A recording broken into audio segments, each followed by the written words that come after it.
የግብርና ምርምር ማዕከላት የአርሶ አደሩን ምርትና ምርታማነትን ሊያሳድጉ በሚችሉ ምርቶች ላይ የተለያዩ ምርምሮችን በማድረግ ውጤታማነታቸው የተረጋገጡ ሰብሎችን ህብረተሰቡ አልምቶ እንዲጠቀምና ውጤታማ ስራ አርሶ አደሩ እንዲሰራ በማድረግ የራሱን ድርሻ በመወጣት ላይ ያለ ተቋም መሆኑ ይታወቃል። በምርምር የተደገፉ ምርቶችን ብቻ የሚጠቀሙ አርሶ አደሮች ከጊዜ ወደ ጊዜ ምርታማነታቸው እየጨመረ መምጣቱን የተለያዩ መረጃዎች ያመላክታሉ። የቦንጋ ግብርና ምርምር ማዕከልም ይህንን ተልዕኮን በመፈጸም በተለያዩ ምርቶች ላይ የተለያዩ ምርምሮችን በማድረግ ውጤታማነታቸው የተረጋገጡ ምርቶችን ህብረተሰቡ በማልማት ተጠቃሚ እንዲሆን በማድረግ አርሶ አደሩ ከልማዳዊ ስራ በመውጣት ዘመናዊ የአመራረት ዘይቤዎችን እንዲጠቀም በማድረግ የአርሶ አደሩ ምርትና ምርታማነት እንዲያድግ ከፍተኛ ጥረት በማድረግ ላይ ይገኛል። እኛም በዛሬው ዝግጅታችን የቦንጋ ግብርና ምርምር ማዕከል የተለያዩ የማዳበሪያ አይነቶችን በመጠቀም በሸካ ዞን የኪ ወረዳ በ20 አርሶ አደሮች ማሳ ላይ በሰርቶ ማሳያነት የተመረተውን የማሽላ ምርት ለአርሶ አደሮችና ጉዳዩ ለሚመለከታቸው አካላት የመስክ ምልከታ ያደረገበትን ፕሮግራም ምን እንደሚመስል እናስቃኛችሁ ተዘጋጅተናል። እንድትከታተሉንም በአክብሮት እንጋ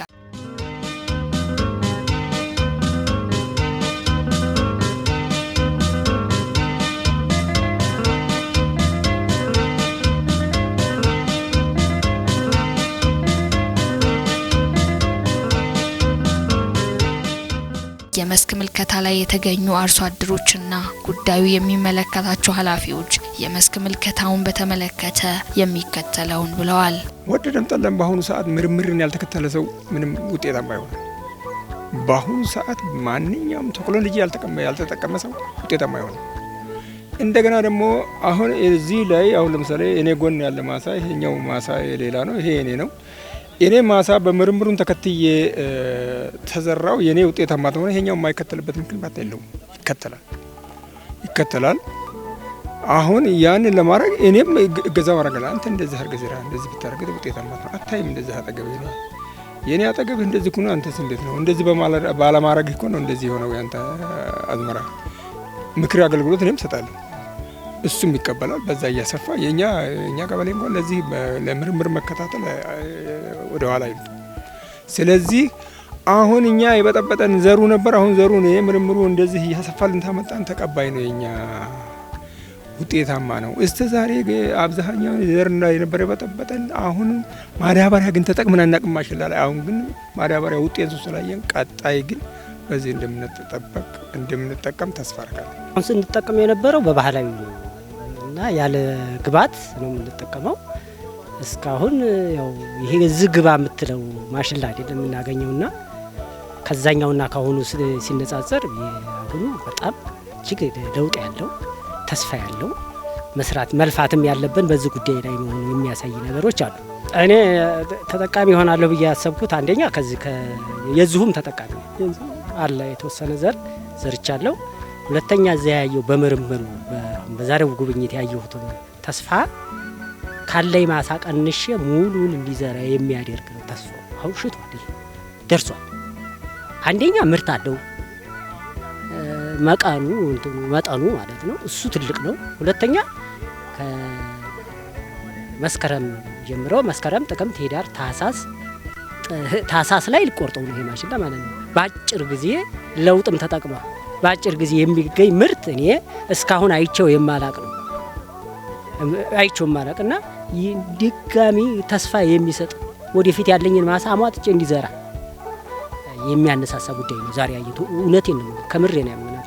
በእርግጥኛ ማሽላ ላይ ተስፋ በቆረጥንበት ሰዓት ይሄ ምርምር መምጣቱ እንደገና እንድንነቃ አድርጎናል ብዬ ነው የምወስደው እኔ እንደራሴ ማለት ነው። እኔ በዚህ 2 እና 3 አመት ውስጥ በማሽላ ተስፋ ቆርጠን ነበር። ሌላ ዘር እንዲመጣልን እንደውም የደረቅ መሬት ሩዝ እንዲመጣልን ግብርና ባለሙያን እየጠየቅን ባለንበት ሰዓት ይሄ ምርምር መምጣቱና አሁን አይተናት ውስጣችን በመርካቱ ቀጣይነት በተነሳሽነት እንድንሰራና ጥቅም ላይ እንድናውላት አድርጎኛል ነው የምለው። ግብርና ምርምር ደግሞ ከኛ ጋር በጣም ብዙ ስራዎችን እየሰራ ነው። የማናውቀውንም ስራ የምናውቀውንም ብዙ ነገር እያገዘን ያለ አሁን ያየነው በእውነቱን ለመናገር ቀደም ሲል ሲሰራ ከነበረው ከዝርያ መረጣ ጀምሮ የግብርናን ሳይንስ ተከትሎ ነው የተሰራው። እጅግ በጣም ምርት የሚሰጥ አንደኛ ፊዚካሊ ስናየው ቁመቱ አጠር ያለ ነው፣ ምርት ለመሰብሰብ ምቹ ነው። ሁለተኛ የምርት የአያያዙ ፍሬ አያያዙ በጣም ብዙ ምርት ነው የያዘው። ምርታማነቱንም ስናይ ብዙ ምርት የሚሰጥ መሆኑን አንዱ ማረጋገጫችን ነው። ስለዚህ ይሄ ቀደም ሲል ከተለመደው በተለምዶ አርሶ አደሩ ከሚያለማቸው አካባቢ ዘር በጣም የተሻለ ዘር መሆኑ ነው። ሁለተኛ ደግሞ የአካባቢ ዘርም ሆኖ ግብርናን ሳይንስ በተከተለ ሁኔታ ተመርጠው መሬት በአግባቡ ታርሶ አለስልሶ ተዘርቶ አረም ቁጥጥር ተደርጎ ማዳበሪያ ቢጨመር ምርቱ ይጨምራል። ስለዚህ ለአርሶ አደሩ ያለኝ መልእክት ምንድነው? የአካባቢ ዘርም ሆነ ከተለያዩ ምርምር ተቋማት የምናመጣቸውን ዘሮች የግብርናን ሳይንስ በተከተለ ሌሎችን ሰብሎች እንደምንዘራ ሁሉ በአግባቡ በማረስና በማለስለስ በመስመር በመዝራት ማዳበሪያን በመጨመር በትክክል የአረም ቁጥጥር በማድረግ ምርቱ እንዲጨምር ማድረግ ስራ ከዚህ ትምህርት መወሰድ አለበት የሚል እምነት ነው ያለኝና የአካባቢ አርሶ አደር በዞናችን ይህንን በስፋት የሚታወቅ የወረዳ አርሶ አደሮች ከዚህ መጥቶ ተመልክቷል። ይህንን በጓሯቸው በማሳቸው ይህንን ቀጣይ ምርት ዘመን ላይ ማስፋት አለባቸው። እንደምታውቀው የቦንጋ ግብርና ምርምር ማዕከል በተለያዩ የምርምር ዘርፎች ይሰራል። አንደኛና ዋነኛ የምንሰራውባቸው ነገሮች ዛሬ ያየነው የሰብልን ምርትና ምርታማነትን ሊያሻሽሉ የሚችሉ የቴክኖሎጂ አጠቃቀም ዘዴዎች ናቸው። ከነዚህ ውስጥ አንደኞቹ ምንድነው? ግብአት ነው። ስለዚህ ይሄ ዘር ይህንን ግብአት በምን መልኩ በምን ዘዴ አርሶ አደሩ ሊጠቀም ውጤት ይሰጣል የሚል ነገር ከኛ ጋር የሚሰራ ካፕሻ የሚል ፕሮጀክት አለና በሱ ድጋፍ የተሰራ ስራውን ነው ዛሬ ልንጎበኝ የመጣ ነው። ይሄ ስራ እየተሰራ ያለ በሶስት ዞኖች ላይ ነው የተሰሩ የነበሩት። እነዚህ ምንድናቸው? አንደኛ ከፋ ዞን ላይ በስንዴ ላይ አዲ ወረዳ በወቃ ቀበሌ ላይ ሰርተናል። ልክ እንደዚሁ የተገመገመ ነው። ዛሬ ደግሞ በሸካ ዞን በዚህ ጀኪ ወረዳ ላይ በማሽላ ላይ የተለያየ የማዳበሪያ አጠቃቀም ዘዴዎችን በመጠቀም የማሽላ ዝርያው ላይ ምን አይነት ተጽዕኖ ያመጣል የሚል ነገሮችን ነው እያየንና እየሞከርን ያለ ነው። ቅድም መስክ ምልከታ ላይ አርሶ አደሮችም እንደሰጡትም የተማሩ ተመራማሪዎችም እንደሰጡት እንደዚሁም ደግሞ ከዞኑ የመጡ ሰዎች በሰጡት አስተያየት እንደምታየው የማሽላ የተዘራው ዘር በተለያየ የማዳበሪያ አጠቃቀም ደረጃዎች ይለያል። እንግዲህ ግብርና ምርምር ኢንስቲትዩት በተለይ የግብርና የምርታማነት ማነቆ በሆኑ ጉዳዮች ላይ የመጀመሪያ የዳሰሳ ጥናት ካደረገ በኋላ አርሶ አደሩን ባሳተፈ መልኩ የተደረጉት የግብርና ምርታማነት ማነቆችን ለይቶ ቅድሚያ መሰጠት ያለባቸውን የዘር እጥረት ያለባቸው በተለይ በተለምዶ በእጃቸው ያሉ ዘሮችን የሚተኩ ዝርያዎችን በተለያዩ ሰብሎች ላይ ለይቶ የማስገባት በአርሶ አደር የማስመረጥ ምርታማነታቸውን የመገምገም ኃላፊነት ይዞ ነው የሚሰራው። ከዚህ ጎን ለጎን ደግሞ የምርት ምርታ የሚጨምሩ እሴት ሰንሰለቶችን የሚከተሉ በተለይ የአፈር ማዳበሪያ ላይ ከዛም ደግሞ ዝርያ ማሻሻያ ስራዎች ላይ አልፎም ደግሞ በእንስሳት እርባታም በቋሚ ሰብሎች በቡና ላይ በብርዕ ሰብሎች ላይ በአገዳ ሰብሎች ላይ እና በአትክልትና ፍራፍሬ ሰብሎች ላይ የኛ ክልል ግብርና ምርምር ኢንስቲትዩት ባሉት ማዕከላት በተለይ በነባር በቦንጋ ማዕከል ሰፊ ስራዎችን ሲያከናውን ቆይተዋል። ያ ቦንጋ ግብርና ምርምር ማዕከል ቅድም መጀመሪያ እንዳልኩት አንዱ የምርታማነት የሚያዘጋጀው ግብዓት ላይ የሚሰራ የምርታማነት ማሻሻያ ዘዴዎች ነው። ሁለተኛ ደግሞ የምርጥ ዘር አገልግሎት ነው። የተለያየ በእንስሳትም ይሁን በሰብልም ይሁን በተለያዩ ነገሮች የምርጥ ዘር ማቅረብ ነው። ይህም ሆነ ያ ብዙ ጊዜ ምርምር ላይ ቴክኖሎጂ ይወጣል፣ ምርት ይወጣል። ይችን የማሽላ ዘር በዚህ በየኪ ወረዳ ላይ 2009 ላይ ነው አመተን የሞከር ነው። እስቲል አርሶ አደር ጋር አልተስፋፋም። ያ ምንድነው የሚያሳየው? ምንድነው ተግባብተን የግብርና ምርምር የግብርናው ባለቤት በመሆኑ የተነሳ የኛ ስራ ምንድነው እንደ ምርምር ማዕከል ቴክኖሎጂ ማውጣት ነው። ከዛ በኋላ ያወጣነውን ቴክኖሎጂ ከኛ ተቀብሎ ደግሞ ወደ አርሶ አደሩ የማስፋት ሂደት ያለው የማን ነው? የኤክስቴንሽኑ ፓርት ነው። እዚህኛው ላይ የኤክስቴንሽን ፓርት ላይ የሚሰሩ ስራዎቹ ትንሽ የሚቀሩ ይመስለኛል በእኔ ግንዛቤ። ምክንያቱም 2009 ላይ ያወጣነው አመት ምርታማነቱን ያስታወቅናት ማሽላ ዘር ዛሬ አርሶ አደሩ እቺ ማሽላ ዘር ብሎ ሲያወራ ግን እሱ ጋር ገብቶ ቆይቷል። ግን ምንድነው አብዛኛው ሰዎች ያሳው ምርምር ማዕከሉ ዋና የሱ ተልእኮ ምንድነው? ምርጥ ዘርን አመጥቶ ለተወሰኑ አርሶ አደሮች ሞክሮ ማሳወቅ ነው፣ ማሳየት ነው። ከዛ በኋላ ያን እንደ ዱላ ቅብሎሽ ይዞ ማስፋት የነበረበት የኤክስቴንሽኑ የግብርና ፓርቱ ነውና እዛ ላይ ትንሽ ያው መንግስት አሁን አይቶ በኩታ ገጠም ወይ በሰፋፊ እርሻ ማሳዎች በሚል ነገር ምርምሩ እየተሳተፈ የሚሰራበትና ትውቅ የሚደርግ ነገሮች ይሄድ ያለበት ጥሩ ነው። ግን ይህም ሆነ ያ አርሶ አደሩ ጋር የሚወጡ ቴክኖሎጂዎች ተደራሽነታቸው በጣም ደካማ ነው ብዬ ነው በራሴ የሚገመግመው። አርሶ አደሩ ምርትና ምርታማነትን የበለጠ ለማሳደግ ጉዳዩ የሚመለከታቸው አካላት ይጠበቃል ያሉትንም አንስተዋል። ጉዳዩ የሚመለከታቸው አካል ግብርና አርሶ አደሩን ማነቃቃት አለባቸው። አርሶ አደሩን ይጠቅማል ባሉት ነገር የምክር አገልግሎት መስጠት አለባቸው። አርሶ አደሩን እንደገና ለምሳሌ የዘር አቅርቦት፣ የማዳበሪያ አቅርቦት ጥያቄ ነው። አሁን ይሄን 2 ዓመት እንኳን የማዳበሪያ ችግር አይኖርም። ምንድነው ችግር አለው? ዘር ችግር አለ ወይ? ማዳበሪያ ችግር አለ ወይ ብሎ አርሶ አደሩን መጠየቅ አለባቸው። አርሶ አደሩ ብዙ ፍላጎት አለ። ያን ፍላጎት ተጠየቁት። አርሶ አደሩ ተቀባይ ነው። ቴክኖሎጂ ቢጠቀም ውጤታማ እንደሆነ እያንዳንዱ አርሶ አደር አውቋል፣ ተረድቷል። ስለዚህ ባለሙያ ምንድነው ማድረግ ያለበት? አርሶ አደሩ ምንድነው ችግር ብሎ መጠየቅ አለበት። የማዳበሪያ አቅርቦቱን የዘር አቅርቦቱን መንግስት በአስቸኳይ እንዲያመጣልን ነው የምንፈልገው።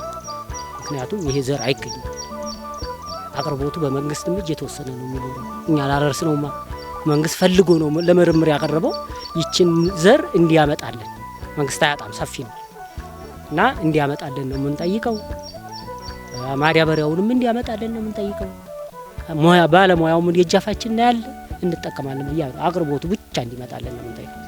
በምርጥ ዘር አቅርቦት በኩል በዋናነት የሚመለከተው ግብርና ምርምር ማዕከሉን ነው እና ግብርና ምርምር ማዕከል ዋናው የሱ ተልዕኮ ምንድነው? ቴክኖሎጂውን ያወጣል፣ ያላምዳል። ከዛ በኋላ በአርሶ አደሮቹ ደግሞ ምንድነው ያስታውቃል። ያስታውቀን ደግሞ ምንድነው ያባዛል ማለት ነው። ለምንድነው የሚያባዛ?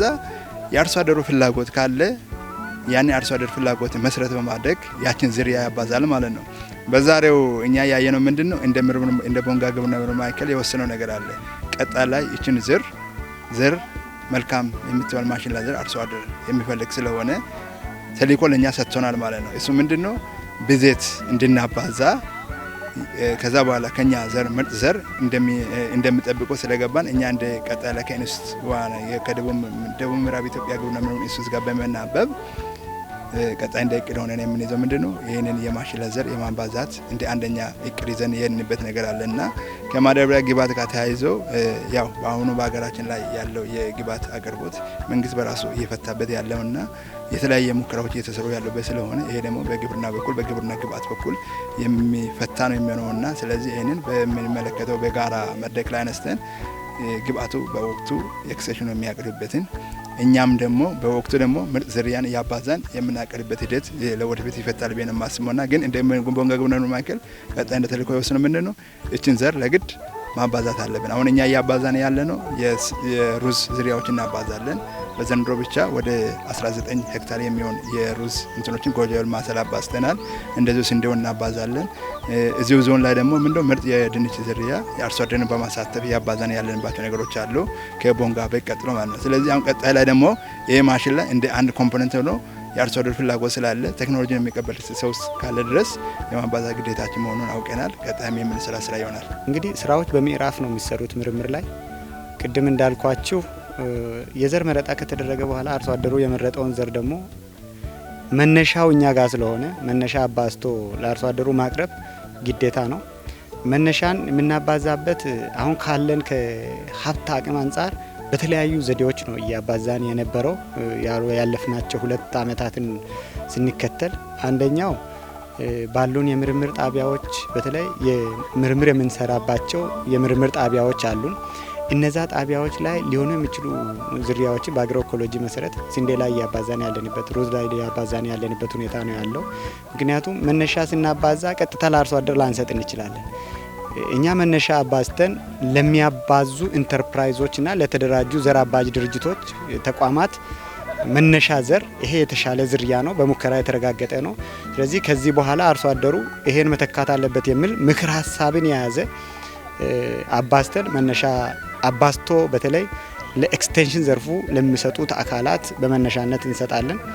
ያን አንደኛ በእኛ ማሳ ላይ ነው የምናባዛው። ሁለተኛው በጣም አርሶ አደሩን በቅርበት ማገልገል አለብን። ያለንን የክልል የዘር ፍላጎት ቶሎ መመለስ አለብን የሚል ሌላ ስትራቴጂ የነደፍ ነው። ምንድነው የኛን አርሶ አደሮች በኩታ ገጠም የማደራጀት በተለይ ዘር በሚባዛበት ስታንዳርድ ከ10 እስከ 20 ሄክታር የሚሆኑ ማሳዎች ከዘለል ካለም እስከ 50 ሄክታር የሚሆኑ ማሳዎችን በኩታ ገጠም በተግባቦት ያሉ አርሶ አደሮችን በማደራጀት ለነሱ ዘር በማቅረብ ስልጠና በመስጠት ሰፊ ክትትል በዘር ደረጃ በምርምር ተቋሙ ክትትል ዘር የሚሆንበት ከዛ በኋላ ደግሞ እነዛ ዘር አምራቾች በዘር አምራች ደረጃ ተደራጅተው በእኛ እውቅና ዘር እንዲሸጡ አርሶ አደሮቹ ተጠቃሚ እንዲያደርጉ የማድረግ አንዱ ቅርብ ጊዜ ከግብርና ተቋማት ጋር በመቀናጀት አርሶ አደሩም የራሱን የማሳ ዝግጅቱን የአረሙን የተለያዩ የሰብል እንክብካቤዎችን በእኛ ምክር ሀሳብ የሚሰራበትን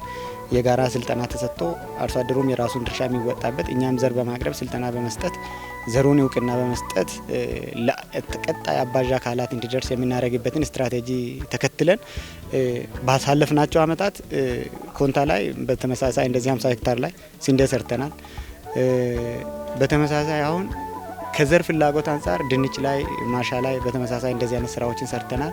የዛሬው ደግሞ የሚያስደስተው ይሄ አካባቢ ለዚህ ሰብል በተለይ ለማሽላ ሰብል በጣም አስፈላጊ ከመሆኑ ጋር ተያይዞ ይሄን አያይዘን አርሶ አደሩ በዚህ ልክ ፍላጎት ካለው ከተደሰተ ስራው ካስደሰተ ባይሰፋም በአቅማችን ከ10 እስከ 20 ሄክታር የሚሆኑ ማሳዎችን ኩታ ገጠም አድርገን መነሻ ዘር አድርገን የምንወጣበት ነው። ምክንያቱም እስከዛ ካልሄድን በፕሎት ደረጃ ብቻ ደርሶ መመለስ ስለሚሆን ሰርቪስም ሰጠን ብለንም ስለማናስብ የኛ እቅድ በዛ ልክ አርሶ አደሩ ይሄ አካባቢ ያለው አርሶ አደር ይሄን የተሳተፈ አርሶ አደር ይሄን እውቀት ተጠቅሞ ይሄን ዝርያ ተጠቅሞ ይሄን ቴክኖሎጂ ተጠቅሞ የክልሉን ምርታማነት እንዲያሳድግ ለሀገሪቱ አበርክቶ እንዲኖረው በዚህ ዘርፍ ላይ ትልቅ ድጋፍ እናደርጋለን።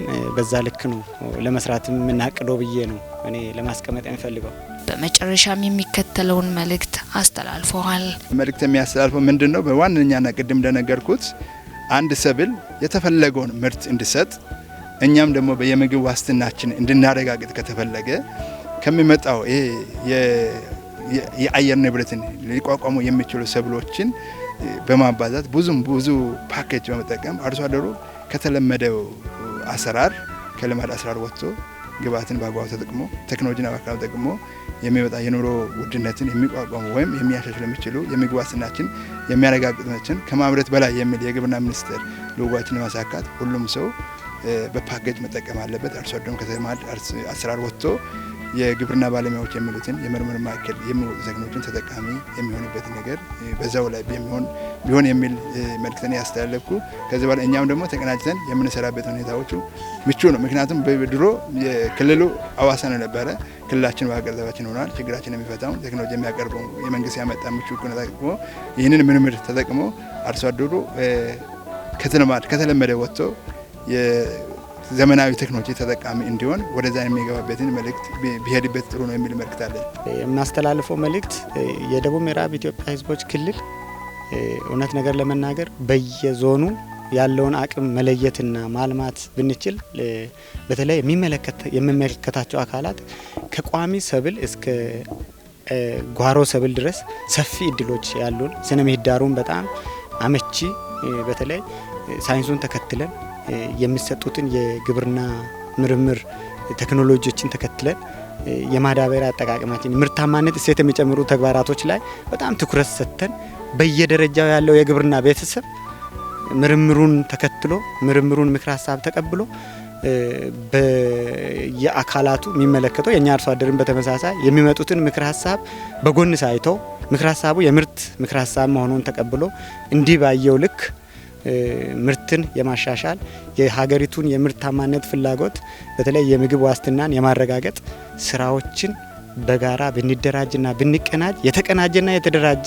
የአቅም ልየታ ወይም የፖቴንሻል ልየታ ቢደረግ በተመሳሳይ ደግሞ አካባቢ ስነ ምህዳርን የተከተሉ ዝርያዎችን በመለየት በጋራ አቀናይተን ከግብርና ቤተሰብ ጋር ብንሄድ ግብርና ምርምሩን ደግሞ የራሱን ድርሻ ቢወጣ የሚመለከተው አካል የራሱን ድርሻ ቢወጣ በጣም ያለን የክልል አቅም ቀላል አይደለም።